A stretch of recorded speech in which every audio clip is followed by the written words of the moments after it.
puede venir. Ya, igual voy a mandar un correo después, después no voy a poder venir a la parte práctica. De tal manera que ustedes tienen más tiempo para que estudien el próximo martes en su examen teórico práctico. ¿Sí? Y la práctica entraría hasta lo que hacemos hoy, ¿no? Que estamos nivelados prácticamente, porque hoy día vamos a hacer pero va a ser normal. Si podemos hacer un prueba rápido de bien, no se entra para la siguiente. No hay ningún problema. ¿Ya? Entonces, ya saben, el día jueves, delegado, ya informa, yo voy a mandar un correo de escuela, ya no vayan a estar preguntándome, doctor, ¿va a venir? No voy a llegar el jueves, no voy a venir. Jueves no voy a venir, ya. Hoy sí así normal horario, ya saben, lo de los últimos grupos pueden venir antes, pueden venir, no hay ningún problema. Hoy día tengo guardia, ojalá que puedan venir antes para poder salir a las 6. Ya, todo lo más tengo guardia, pues. Ya. Bien, entonces vamos a avanzar para hablar de los antibióticos. Vamos a hablar del mecanismo de acción de los antibióticos. ¿Ya? Entonces, hay unos términos que deben de conocer, que es hospitalización, que es desinfección, que es hospitalización, ¿cierto? Terminología que se usa en el mundo de la medicina, por ejemplo, la extensión que elimina de un objeto o ambiente, cualquier forma de vida, ¿no? Incluyendo esporas. Desinfección que elimina de un objeto o ambiente la gran parte de la totalidad de esporas. Y la pasteurización consiste en aplicar calor, por lo general a productos lácteos durante 3 segundos para matar o retrasar el desarrollo de la bacteria, lo cual es hielo del agua, de la leche, etc. Entonces, antibióticos, ¿cierto? Antibióticos, anticontrabióticos, vida, ¿cierto? Entonces, un antimicrobiano, cuando hablamos de antimicrobiano, me estoy refiriendo no solo a antibióticos, sino a cualquier sustancia o molécula, sea natural, sintética o semisintética, que induce la muerte o detiene la multiplicación, sea de bacterias, virus u hongos, porque estoy hablando de antimicrobiano, no he dicho antibiótico. Recuerden bien, por efecto de en la parte práctica, antibiótico es contra las bacterias, antiviral es contra los virus, antimicótico es contra los hongos. Y cuando yo los uno a los tres, digo antimicrobiano, ¿cierto? Molécula natural, sí, porque por ejemplo el penicilio notatum, que es un hongo, de manera natural forma penicilina y evita que crezca cualquier bacteria a su alrededor, ¿no? Es natural y a partir de ahí se sintetizó la penicilina. Los streptomicitos también forman antibióticos como la streptomicina y evitan que crezca, ¿no?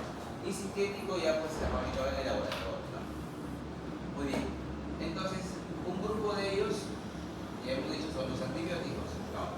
Porque van a tener actividad contra las bacterias, lo cual se llama antibiótico, ¿ya? Entonces, esos antibióticos por su mecanismo de acción pueden ser bactericidas o bacteriostáticos. Bactericidas porque destruye, mata el microorganismo.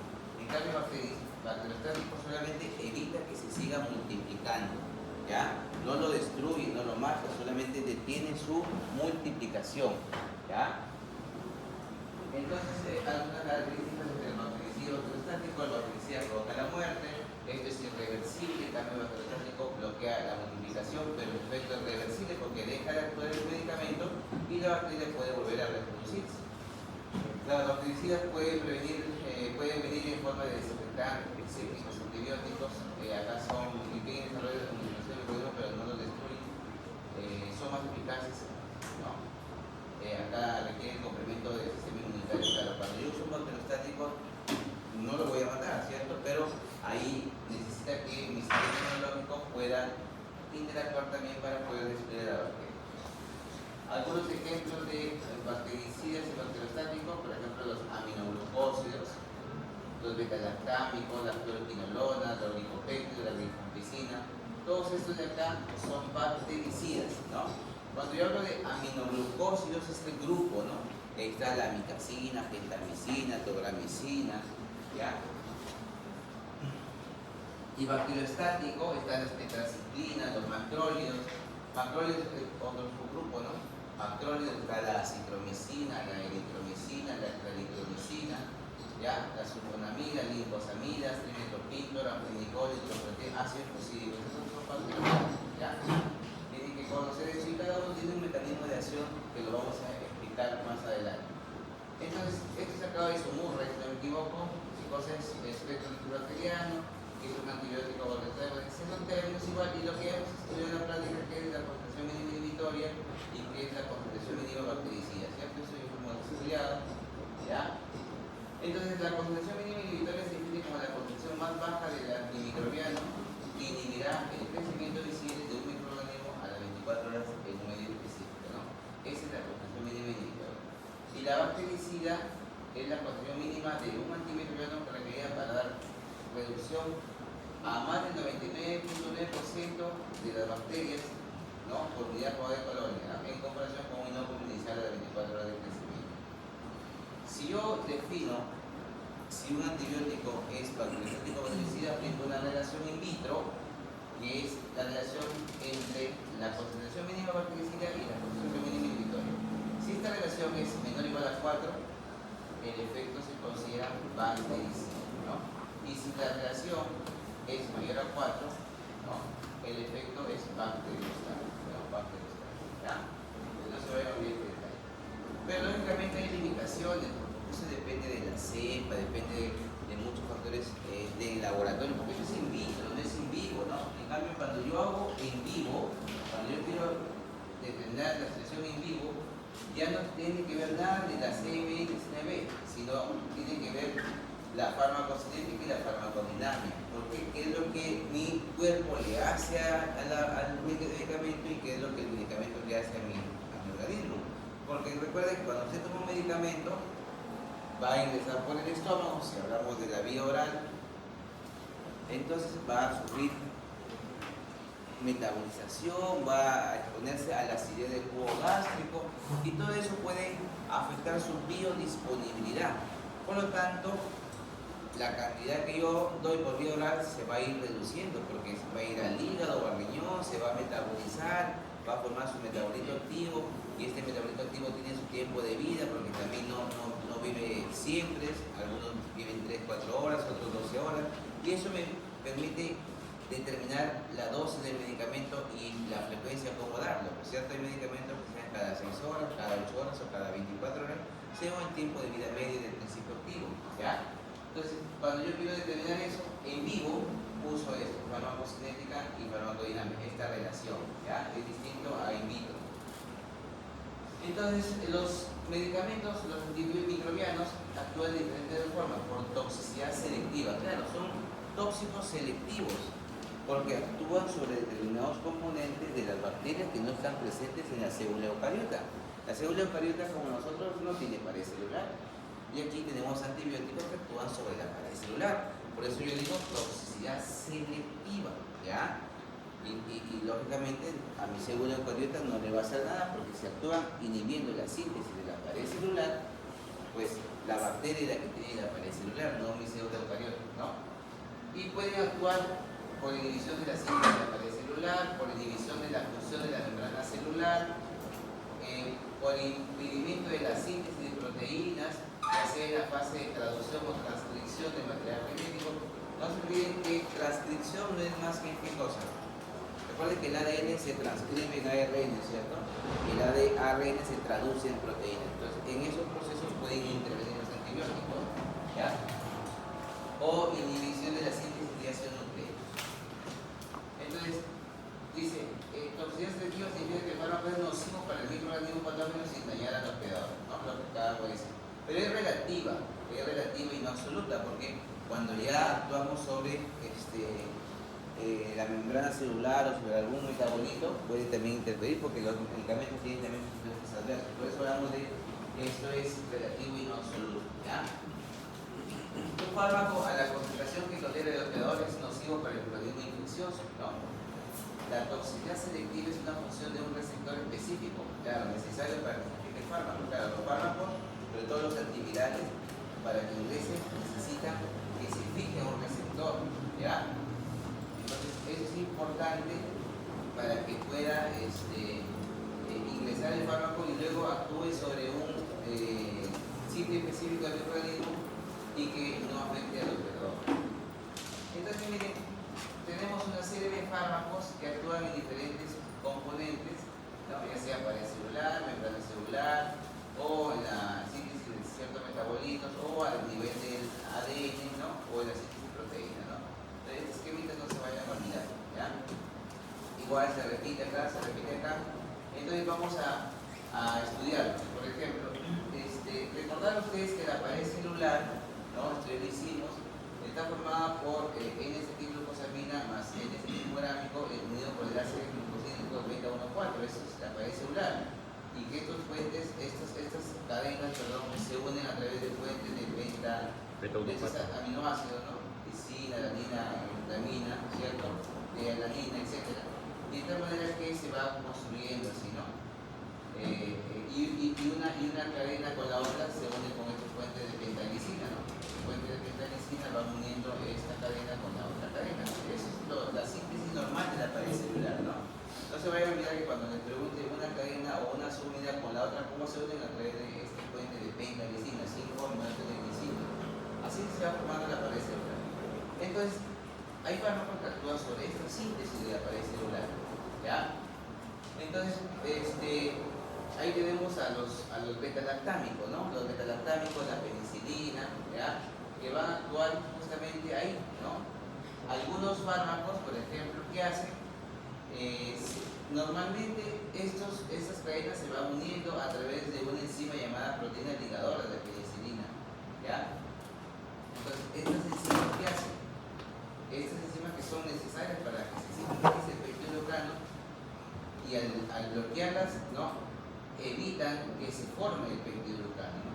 Porque se fijan a esta proteína, ¿no? ¿Ya? Y de esa manera activan enzimas líticas que llevan a la muerte de la bacteria. Ese es el mecanismo de acción en general de los beta-lactámicos, ¿ya? Y aquí hablamos de la penicilina, por ejemplo, ¿no?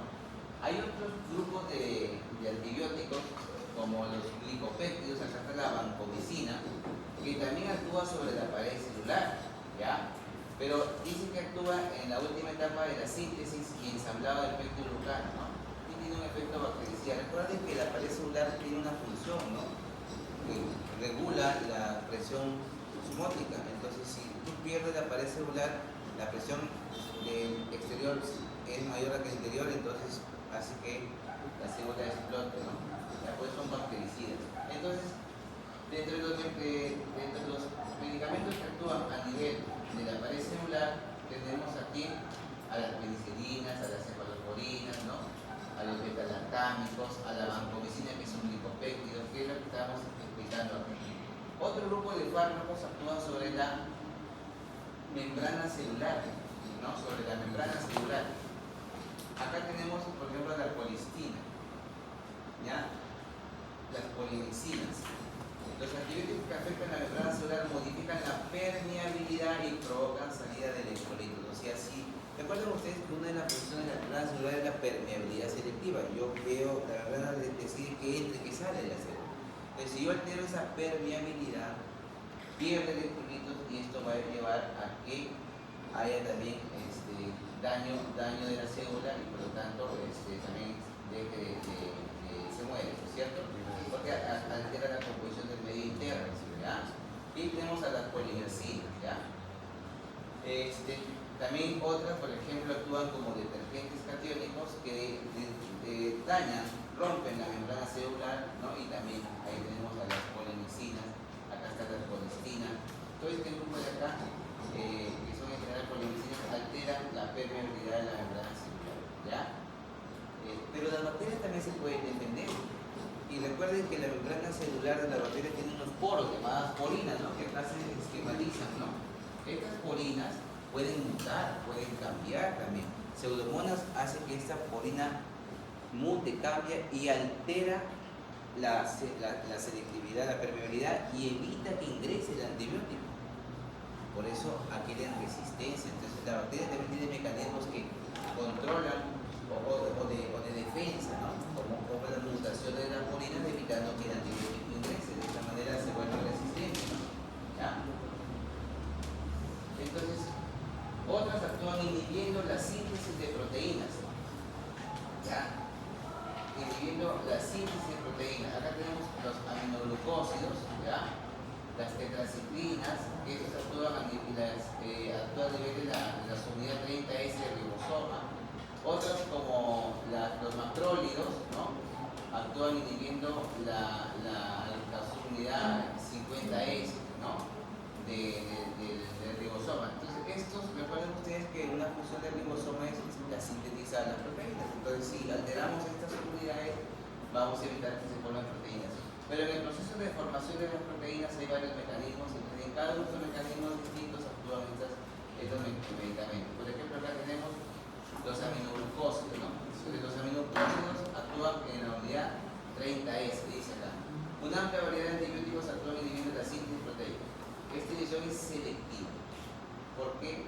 Porque los ribosomas bacterianos son diferentes a los ribosomas eucarióticos. Recuerden que nosotros tenemos ribosomas 70S, mientras que la bacteria tiene 80S. ¿Ya? Entonces, por eso decimos inhibición selectiva. Entonces, los antibióticos pueden unirse al ribosoma bacteriano e inhibir el inicio de la transcripción, porque recuerden que el ribosoma, ¿qué hace? Se transcribe, ¿no? Primero, el ADN se transcribe en ARN, y el ARN tiene que formarse primero un ARN mensajero, ¿cierto? Para poder codificar su complemento y a partir de ahí traducirse en una proteína. Entonces, pueden inhibir el inicio de transcripción, bloquear la unión de transferencia con el mensajero, ¿no? O bloquear la translocación dentro del ribosoma para inhibir finalmente la síntesis de proteínas. O sea, en cualquier de estos pasos puede actuar.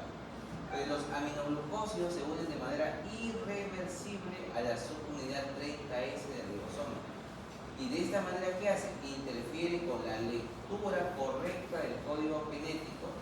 O sea, si interfiere en la lectura del código genético, no se sintetiza la proteína que ese codón, ese grupo de genes está transmitiendo. Por eso dice, con el consiguiente bloqueo de la síntesis proteica de la bacteria. ¿Ya? Entonces, así actúan los aminoglucósidos en la subunidad 30S. Sin embargo, los macrólidos, como la acitromicina, la claritromicina, se une a la subunidad 50S, pero del ribosoma, del ARN ribosómico. ¿Ya? Y esta unión es reversible. Entonces, esto provoca un bloqueo de transcripción y translocación del ribosoma bacteriano, ¿no? Bacteriano, ¿ya? Entonces, esto de acá, de los macrólidos, ¿sí? Que van a originar, si ustedes recuerdan acá, miren, aquí estamos en la subunidad 30S, aminoglucósidos, ¿cierto? Y los otros, los macrólidos, ¿por dónde están? Por acá, están, sí, ya, 30S, 50S acá está, macrólidos, ¿no? Macrólidos, ¿cierto? Sí. ¿Ya? Entonces hay que tener en cuenta esto de acá, ¿no? Sí. Listo. Listo. Entonces, hay otros que actúan inhibiendo la síntesis de los ácidos nucleicos, ¿no? Entonces tenemos acá a las quinolonas, como el ciprofloxacino, ¿no? El ciprofloxacino, el moxifloxacino, el levofloxacino, son quinolonas, ¿ya? Otros actúan, dice, previene la transcripción al fijar ADN polimerasa dependiente de ADN, ¿no? Como la rifampicina. Otros dañan la estructura del ADN bacteriano, ¿no? Como el metronidazol, ¿no? Daña la estructura. Otros actúan sobre el metabolismo necesario para la supervivencia de la bacteria. Por ejemplo, las sulfamidas inhiben a una enzima que evita la síntesis del ácido fólico. El ácido fólico es importante para la bacteria, para la reproducción. Pues si evitamos ese metabolismo, pues es antimetabolismo, actúa a ese nivel, ¿no? Y así tenemos diferentes antibióticos que actúan en el metabolismo, sobre todo en la síntesis de ácido fólico necesario para la bacteria. Entonces tenemos aquí, por ejemplo, antibióticos que actúan inhibiendo la síntesis nucleica, se unen a enzimas que participan en la transcripción y replicación del ADN, o sea, bloquean a la polimerasa, la topoimerasa, etc. Y eso evita que el proceso de transcripción continúe. Si el ADN no se transcribe en proteínas, entonces, si el ADN no se transcribe en ARN, no se va a sintetizar el material genético que la célula requiere, no se va a poder seguir la secuencia, ¿no? Porque para que la bacteria forme proteínas, si logre duplicar su ADN, necesita de enzimas, ¿ya? Para que el ADN se duplique o para que requiera proteínas necesarias para su metabolismo. Si no se fabrican, entonces la bacteria se muere. Por eso que pueden actuar en cualquier mecanismo del proceso de transcripción. Recuerden ustedes que el proceso de transcripción no es más que la formación del ADN, ¿no? Que se transcribe a ARN, ¿ya? Entonces, algunos antibióticos, ya hemos dicho, son capaces de actuar sobre el ADN haciendo daño directo, ¿no? Y ahí tenemos, por ejemplo, la guinormicina, el metronidazol, ¿no? Son ejemplos de antibióticos que actúan inhibiendo la síntesis del ácido nucleico, ¿no? Las quinolonas son bactericidas que actúan inhibiendo las topomerasas, enzimas que catalizan el superenrollamiento del ADN cromosómico.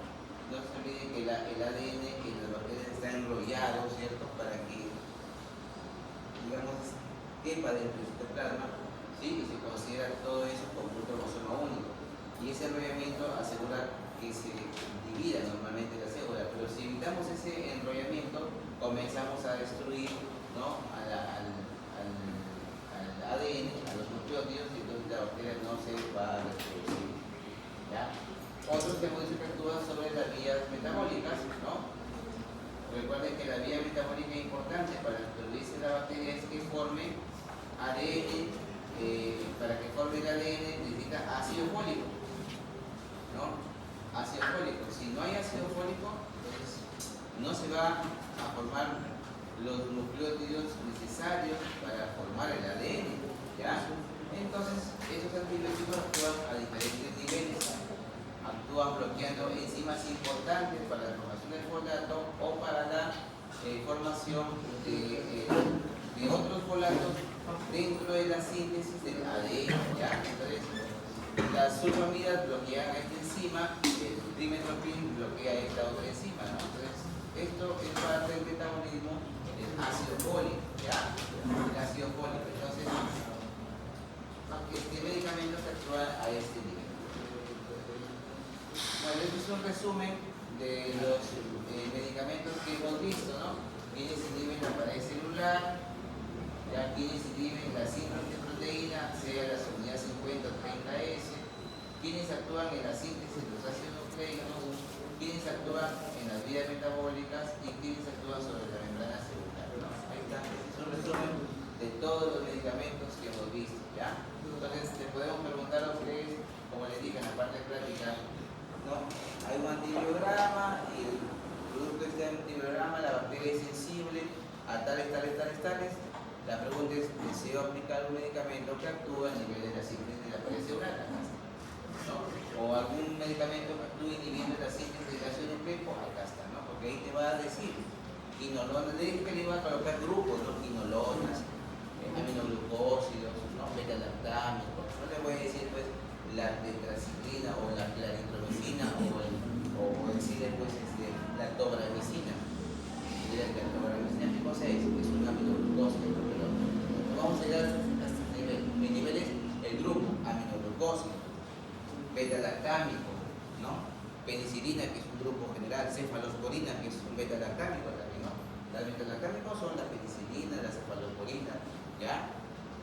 Carbapenés, imipinés, glucopéptidos, la vancomicina. Entonces, estos son los grupos. O sea, finalmente este cuadrito es el que resume o tiene los grupos, ¿ya? Aminoglucósidos, macrólidos. Entonces, aquí están los grupos, ¿ya?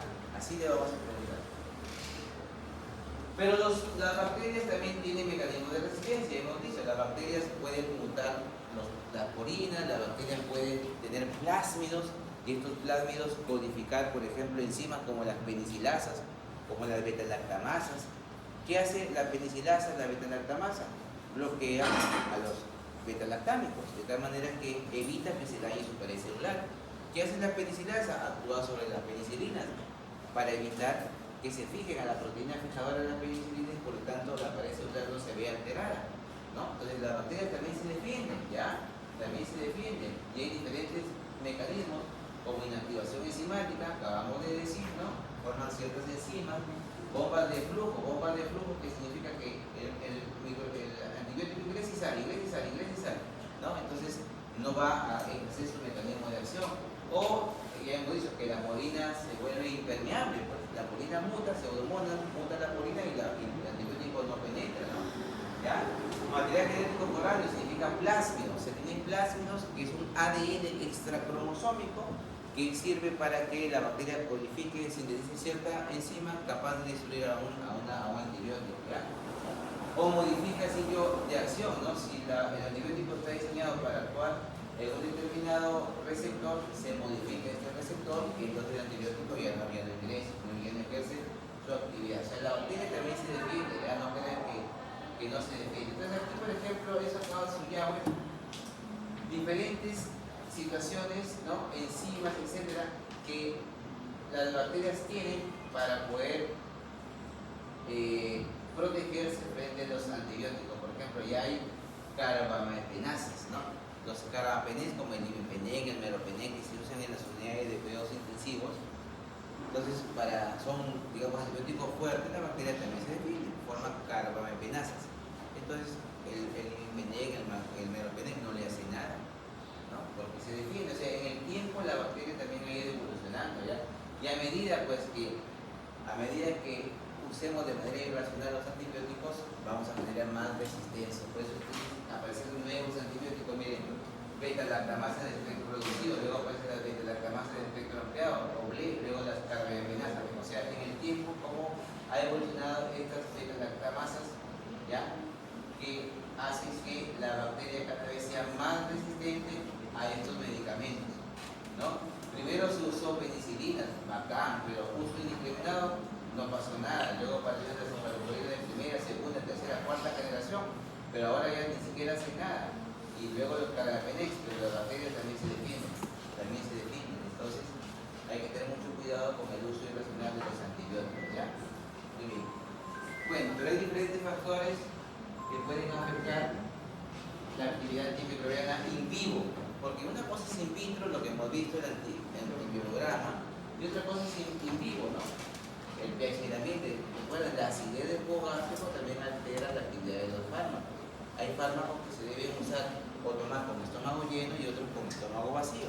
La acidez los favorece y en otros la acidez los destruye o los inactiva. Entonces eso también tenemos que tener en cuenta, ¿no? ¿Ya?